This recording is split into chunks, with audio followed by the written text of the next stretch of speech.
Οι δομικές κατασκευές που βλέπουμε σε αυτούς τους αρχαιολογικούς χώρους, επιβλητικές σε όγκο, είναι δείγματα της δύναμης και της κυριαρχικής διάθεσης που χαρακτήριζε τον πρώτο λαμπρό πολιτισμό της προϊστορικής ηπειρωτικής Ελλάδας, τον Μικηναϊκό πολιτισμό.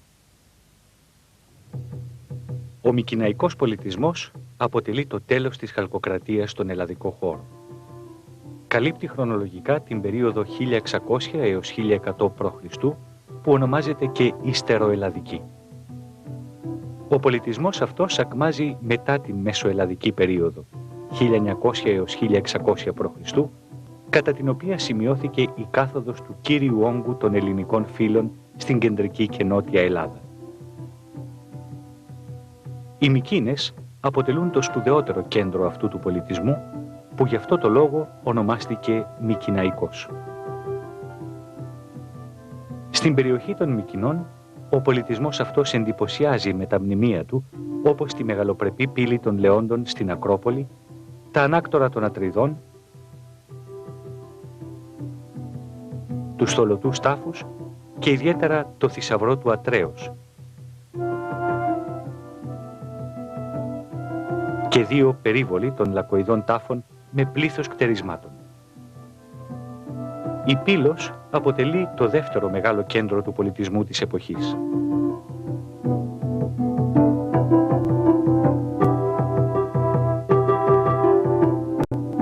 Εδώ βρέθηκε το περίφημο ανάκτορο του Νέστορος.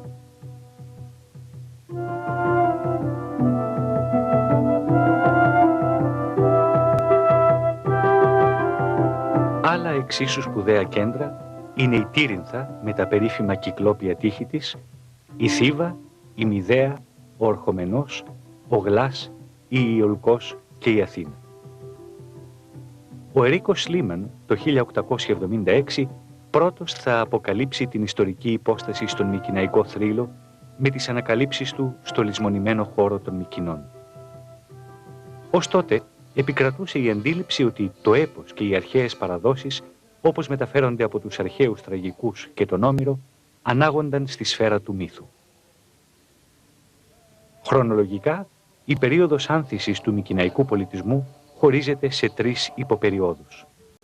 Την Ιστεροελλαδική 1, 1580 έως 1500 π.Χ., την Ιστεροελλαδική 2, 1500 έως 1425 π.Χ., που ονομάζεται και Κρητομικηναϊκή, και την Ιστεροελλαδική 3, 1425 έως 1100 π.Χ., που είναι η περίοδος του απόγειου και του εκφυλισμού της Μικηναϊκής κυριαρχίας.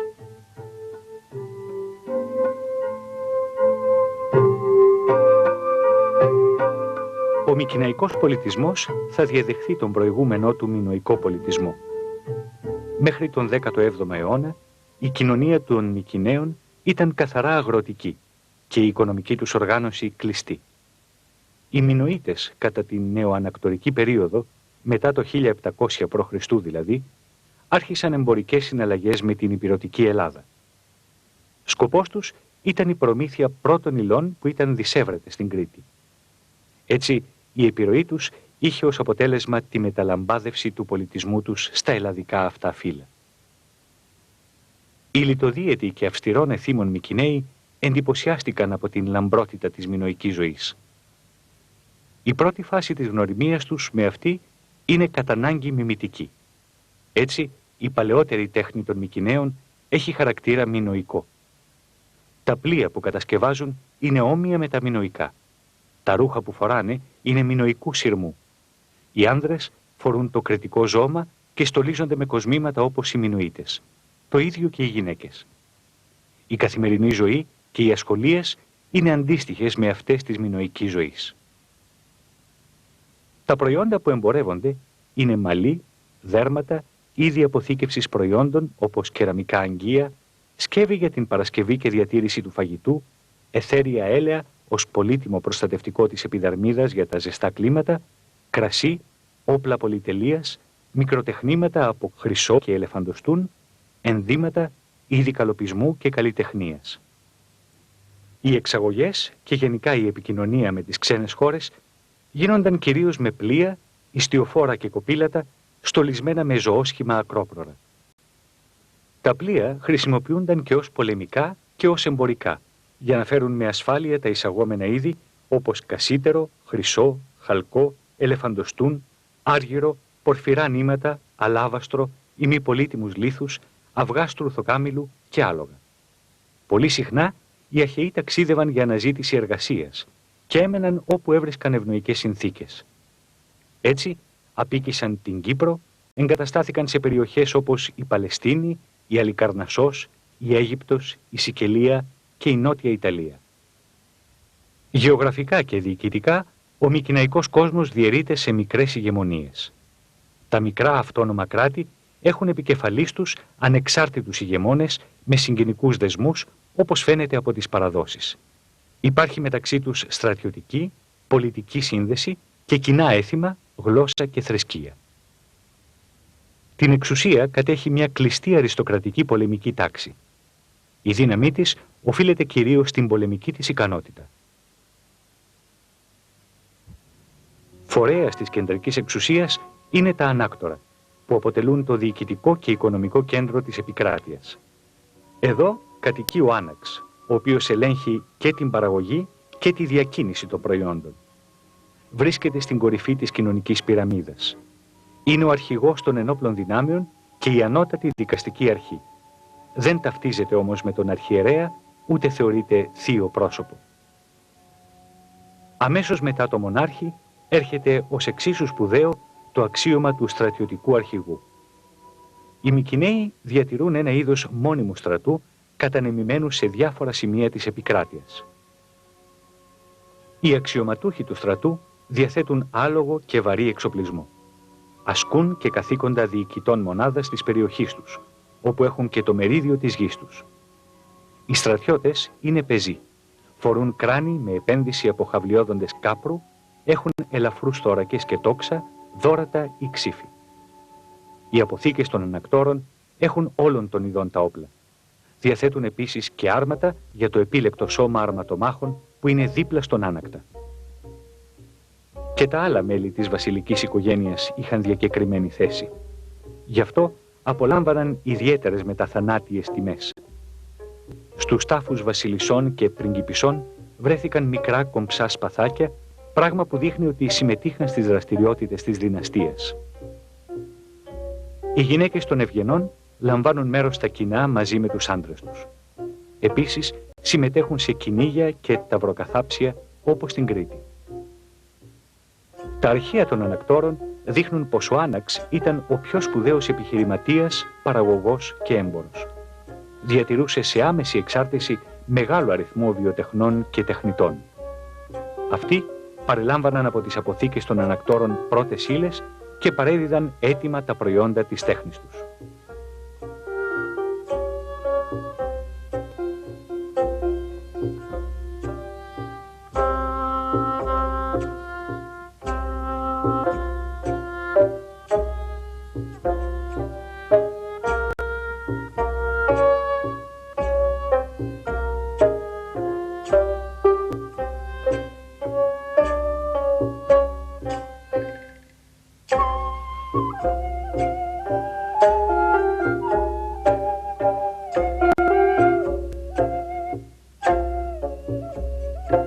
Η ιδιοκτησία της γης καθοριζόταν με κοινωνικά και οικονομικά κριτήρια. Ο Άναξ διέθετε ορισμένη γη. Κάποιο μερίδιο είχαν οι κάτοχοι των αξιωμάτων. Ένα μέρος της γης ενοικιαζόταν από τα ανάκτορα σε διάφορα πρόσωπα. Τέλος, από τα άλλα κτήματα, κάποια αποτελούσαν συλλογική ιδιοκτησία και κάποια ανήκαν προσωπικά σε άτομα ή ιερά θεών. Το κυνήγι ήταν σοβαρή ενασχόληση των Μικηναίων. Η κτηνοτροφία τους ήταν οργανωμένη. Συνίστατο στην εκτροφή και την εκμετάλλευση διάφορων βοσκημάτων και υποζυγίων. Τα σπουδαιότερα προϊόντα της είναι κρέας, τυρί, δέρμα και μαλλί. Το άλογο πρέπει να έπαιζε σπουδαίο ρόλο στη ζωή των Μικηναίων. Οι καθημερινές και οι πολεμικές δραστηριότητες ήταν σε μεγάλο βαθμό εξαρτημένες από αυτό. Με την κατασκευή υφασμάτων και ενδυμάτων καταγίνονταν κυρίως γυναίκες. Άλλες έξαιναν το μαλλί, άλλες το έγνεθαν και άλλες το έπλαιναν και το λεύκαιναν. Άλλες το ήφαιναν και οι ράφτρες το έραβαν. Από πολλά χέρια περνούσε και η παρασκευή ψωμιού. Από αυτόν που θέριζε και ξεχώριζε το σιτάρι, σε αυτόν που το άλεθε και μετά σε αυτόν που το ζύμωνε και το έψινε. Υπήρχαν επίσης ως επαγγέλματα και αυτό του γιατρού, του μοιρεψού, του χρυσουργού, του χαλκουργού, του εγκυοπλάστη, του τοξουργού και του κτίστη. Τη διακίνηση και εξαγωγή των προϊόντων είχε αναλάβει μια ρυψοκίνδυνη τάξη ναυτικών και εμπόρων υπό την επίβλεψη του άνεκτος. Οι εμπορικές αποστολές φτάνουν μέχρι τα όρια όλου του γνωστού τότε κόσμου. Συρία, Παλαιστίνη, Μικρά Ασία, Αίγυπτο, Νότια Ιταλία. Η οικονομική ευμάρεια οδηγεί στην ανάπτυξη των τεχνών και στη δημιουργία μεγάλων τεχνικών έργων. Κατά την περίοδο της Μικηναϊκής ακμής έγινε το κολοσιαίο αποστραγγιστικό έργο της Κοπαΐδας. Τα νερά των ποταμών που πλημμύριζαν την Πεδιάδα διοχετεύτηκαν με διόρυγες σε μια συγκεντρωτική τάφρο που τα διοχέτευε σε καταβόθρες. Και επειδή δεν αρκούσαν μόνο αυτές, οι μηνύες του Ορχομενού κατασκεύασαν τεχνητή υπόγεια σύραγγα μήκους 2.230 μέτρων. Δημιουργήθηκε έτσι μια τεράστια καλλιεργήσιμη έκταση. Το έργο αυτό καταστράφηκε μετά από δεκαετίες, άγνωστο από ποιους, και έγινε πάλι πραγματικότητα μόλις μετά από 32 αιώνες, το 1889, παρόλες τις άλλες μέχρι τότε προσπάθειες. Στην καθημερινή ζωή, οι Μικηναίοι γνώρισαν όλες τις ανέσεις που επί αιώνες απολάμβαναν οι Μινωίτες.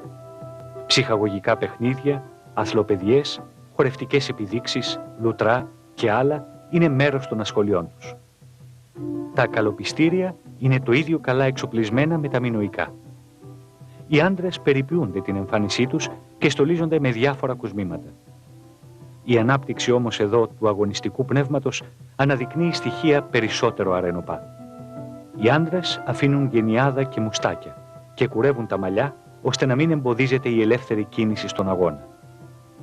Τα ήθη και τα έθιμα είναι κοινά σε όλη την επικράτεια του μικηναϊκού πολιτισμού. Το ίδιο και ο δυναμικός τρόπος ζωής που έκφρασή του ήταν οι πολεμικές εκστρατείες. Στην Ιλιάδα αναφέρεται ότι στην εκστρατεία για την κατάληψη της Τρίας πρωταγωνίστησαν οι Αχαιοί, με πλήθος άλλων λαών της ελλαδικής περιοχής. Την εποχή της Τροικής εκστρατείας και στην αρχή του 12ου αιώνα π.Χ. συνέβησαν καταστροφές σε μικρές και μεγάλες πόλεις της ηπειρωτικής Ελλάδας. Πολλές από αυτές εγκαταλείπονται. Οι κάτοικοι καταφεύγουν στα παράλια, στις νησιωτικές περιοχές του Αιγαίου, στην Κύπρο και τη Μικρά Ασία. Στην Ανατολική Μεσόγειο έχει προκληθεί αναστάτωση από τις επιδρομές των λεγόμενων λαών της θάλασσας και το εμπόριο συρρυκνώνεται. Στη θέση των ανακτόρων που συντόνιζαν μια συστηματοποιημένη παραγωγή προϊόντων και τις εμπορικές συναλλαγές, υπάρχουν πια μικρά αστικά κέντρα χωρίς ιδιαίτερη ισχύ.